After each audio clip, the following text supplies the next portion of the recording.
A new AEW signing has been confirmed, and the debut is expected to happen at AEW All In London. Plus, we're going to talk about some huge news surrounding All In and WWE. It's all coming up right here on the Ango Show. Yes. Okay, before we talk about the debut, I want to kick things off just talking about All In general. I will be doing a prediction show this week, so stay tuned for that. It will be live. But I did want to talk a little bit about the ticket sales because a lot of people were wondering how the performance or how the show is expected to perform in terms of ticket sales. WrestleTix has confirmed that over 50,000 tickets have been sold to the event. Now, obviously, this isn't the same number that AEW accomplished in 2023, but it is important to acknowledge the fact that AEW also wasn't trying to do that this year. Obviously, we are a couple days away from the pay-per-view, and therefore AEW may very well be in a situation where more tickets will sell. But this is a great accomplishment. 50,000 plus people in a stadium for a wrestling show, especially when it's not WWE.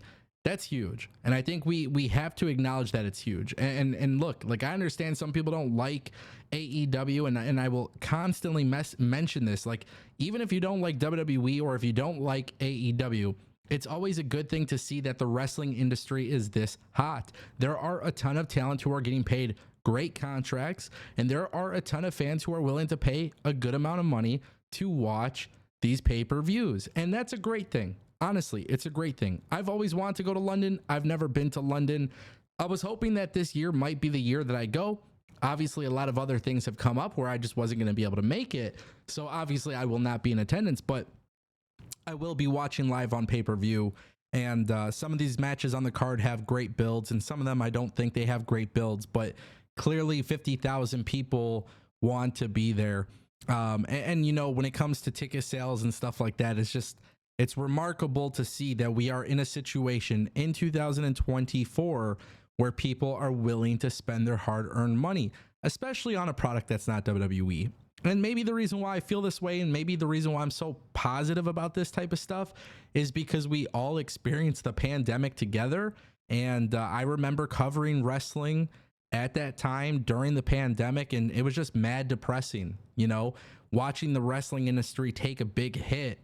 And we weren't really sure if companies would be able to rebound after, or how it would work out, or how things would go. And obviously, years later, wrestling is thriving bigger and better in ways that we could have never imagined. So ultimately, very positive. 50,000 plus tickets. It's great. And look, next year, AEW will not be at Wembley Stadium. So maybe them taking a break for a year from Wembley will create anticipation for AEW for when they do eventually return. Ultimately, we will find out as it happens. WWE officials are very high on Tavian Heights. I wanted to just talk about this, man, because I feel like we haven't really had a chance to talk about this. Tavian Heights has been doing an excursion outside of WWE. You know, he's been in Pro Wrestling Noah, and he's actually had some like pretty damn big wins in Pro Wrestling Noah, which has definitely caught fans by surprise. Now it's come out, Fightful Select has reported that WWE officials are very happy with his performances and development during this time.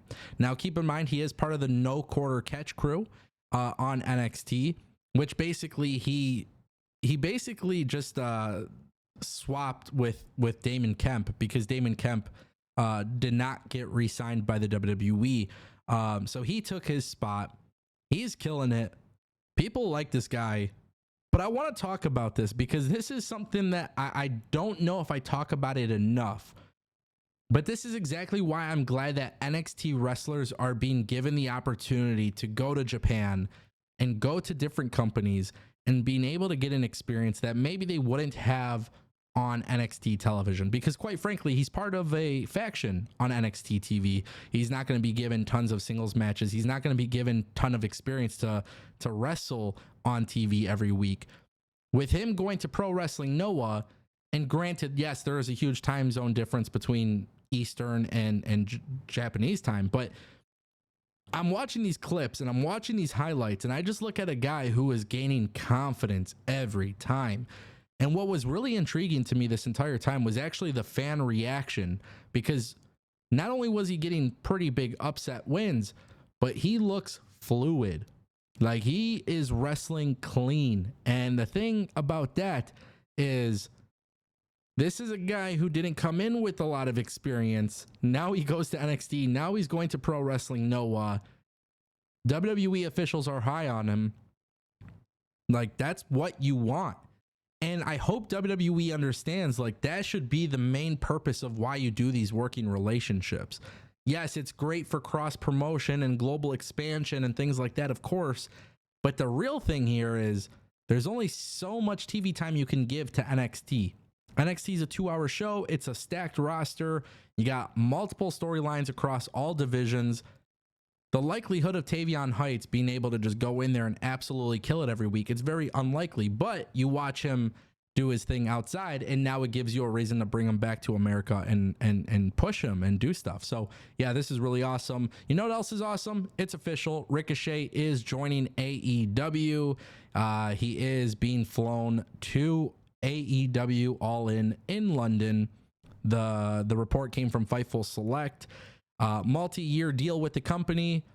Obviously, you know, we all kind of expected it. Now it's official. The debut is expected to happen in London.